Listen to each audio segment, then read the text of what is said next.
Edit. This has got attention and is quite a unique lie.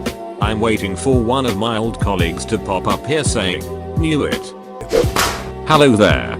Don't want to make anyone wait any longer, so real quick, welcome to Reddita, where we shamelessly ask you to subscribe and like the video if you enjoy it, and where we say to smash the bell and hate ourselves for it while we go down an existential crisis mentally that slowly eats away at you day after day, video after video, late night of editing after late night of editing, until one day they find you on the roof barking at traffic with your underwear on your head blasting turn down for what from a speaker stuck in your, whoa, sorry, blacked out there for a second.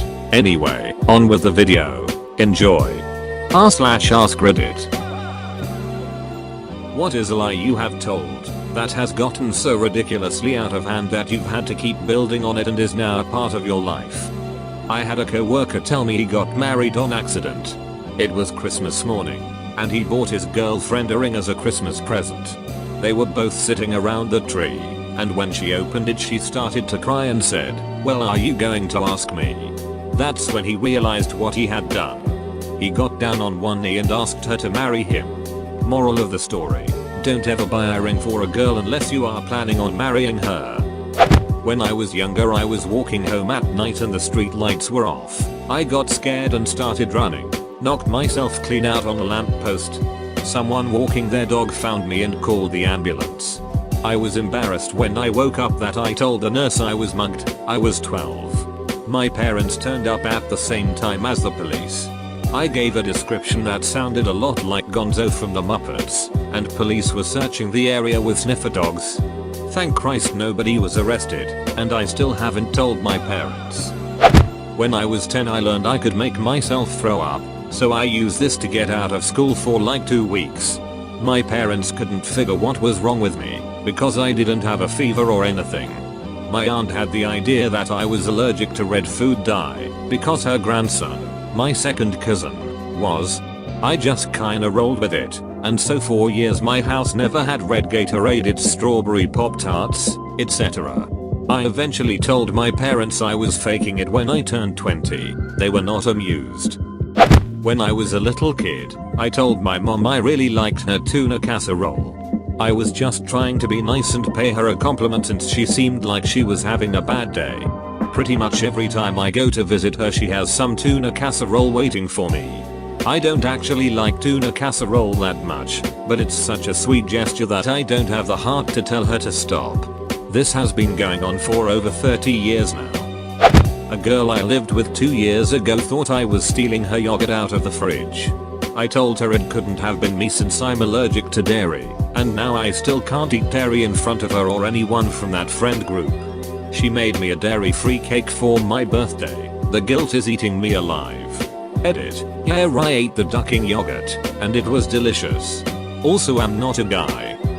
Met my wife on one of those telephone chat dating things in the 90s. Basically, before OkCupid, you would sign up for a voicemail and describe yourself. We connected and went out, but were both embarrassed for using it. Fast forward 18 years, we continue to tell everyone we met in the music section at Borders. Told my employer that I was Jewish. Not Jewish. Had to research all the holidays, pick a temple to be a member of, etc. Had to get a new job. In an ironic twist of fate, I used to tell people that I had a heart condition, and that's why I took pills daily. It's actually Prozac. Found out about a year and some change ago that I do in fact have a heart condition. I lied so hard that I retroactively gave myself a heart condition. Fake it till you make it. My Chinese isn't that great, and listening is by far my worst skill. So I will often get asked questions that I think I understand, but don't. For instance, I was asked if you can haggle prices in America, and I told the class you can. Since I am the only American in the class, nobody knows any better. All my lies are small and completely accidental, but there are so many of them. If anybody in that class actually goes to America, they are going to be in for a big surprise. And if any of them spoke English, they would know I am not an 18-year-old from a small town with no buses, trains, or taxis, who doesn't know how to properly use a fork and knife. This lie broke. It shattered. but it's a great story. My chiropractor, great bloke, not great English, fairly gullible, lived with my drinking buddy at the time. And one night, with my last name being Rhodes, we decided to convince him I was the last of the ruling elites of Rhodesia in exile in Australia since the rise of Zimbabwe. Even set up a blog, Last of the Rhodesians, which got me in so much trouble when a racist took it over, slipped in Leo DiCaprio's accent from Blood Diamond occasionally. All was going well. I'd go get my back fixed, spin a yarn about a semi-made up land, and laugh all the way home. This went on for months. And then my mom invited my chiropractor, let's call him Patel, to a family barbecue. First thing he said to my mom, "So how did you get out of Rhodesia?" And a laugh went out so loud and so far, even a bee ducking one felt it. I was not the last king of Rhodesia, just a guy with a terrible sense of humor when drunk. I am a professor, and many times I will tell personal stories in an effort to demonstrate tough concepts. About half of these stories I made up at some point. I don't remember which ones are real and which ones are lies. So I just go with them and don't worry about it.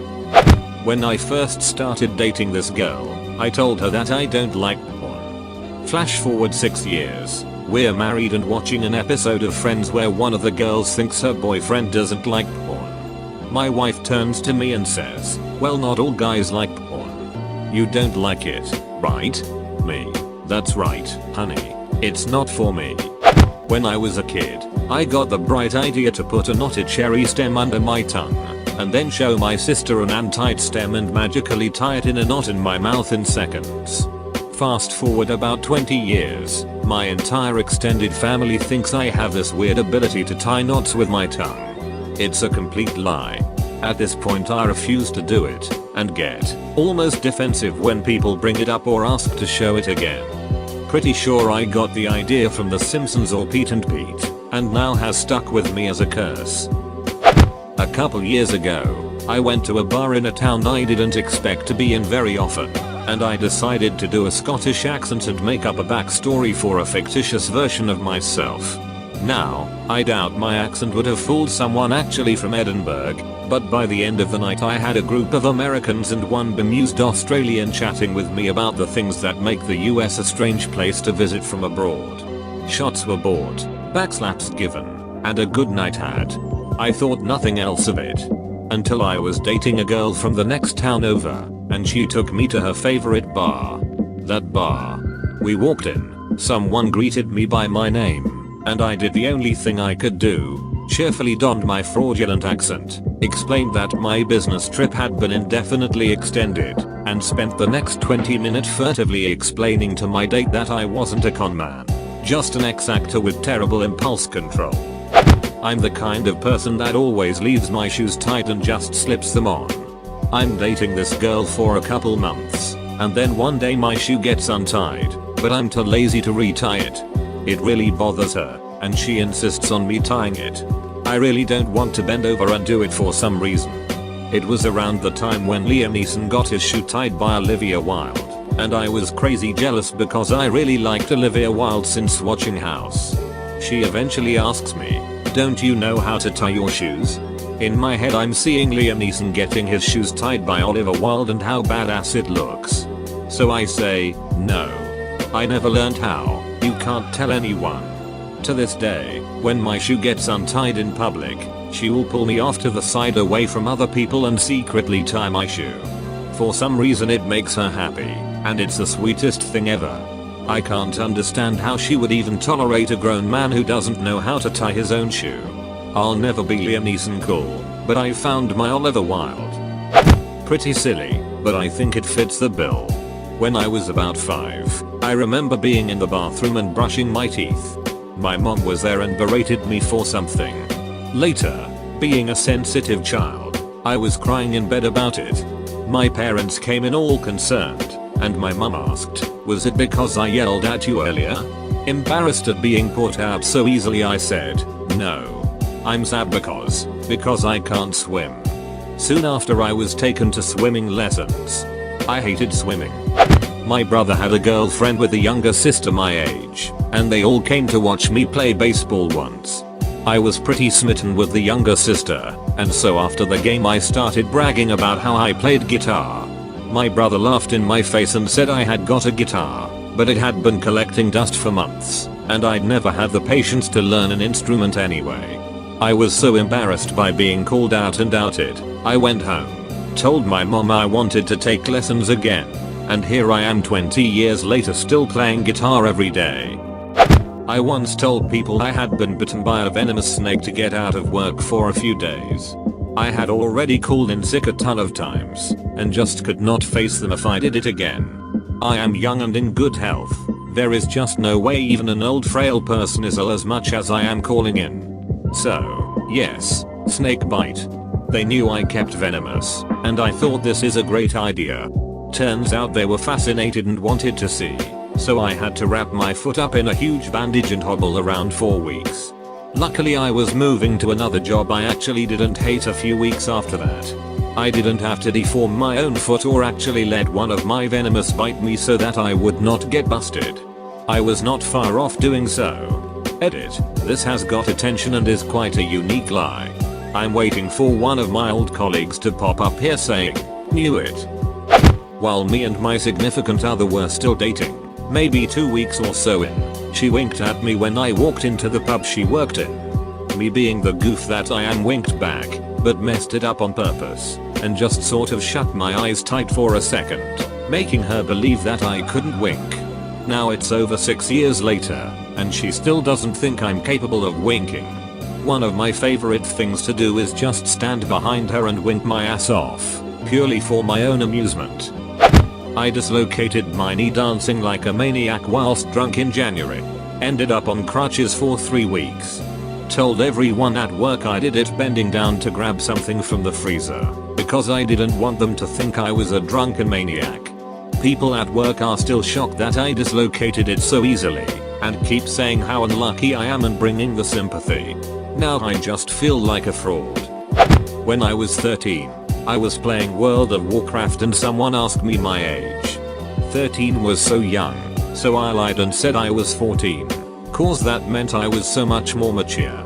Well, I kept playing World of Warcraft with the same group of people, and 4 years later they thought I was 18. Someone started asking me how my applications to college were going, since I was that age. Being caught in the lie about my age, I played along and asked for advice. I played along with the advice, which resulted in me actually putting in a college application to the university, and I got in as a high school junior. So to keep up this lie about my age, I now had to finish high school quickly so I could actually go to this university that accepted me.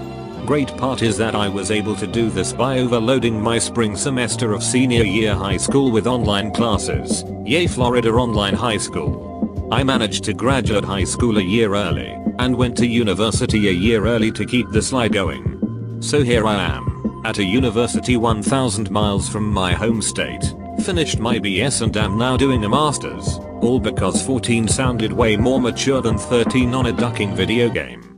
Sorry for formatting. On my cell phone in the lab I am working in for my master's project, lol. Whoa, you made it to the end? Nice. If you liked it, don't forget to subscribe and like. I'm a new channel, and it helps a lot more than you think. Anyway, thank you for watching. I hope you enjoy the rest of your day.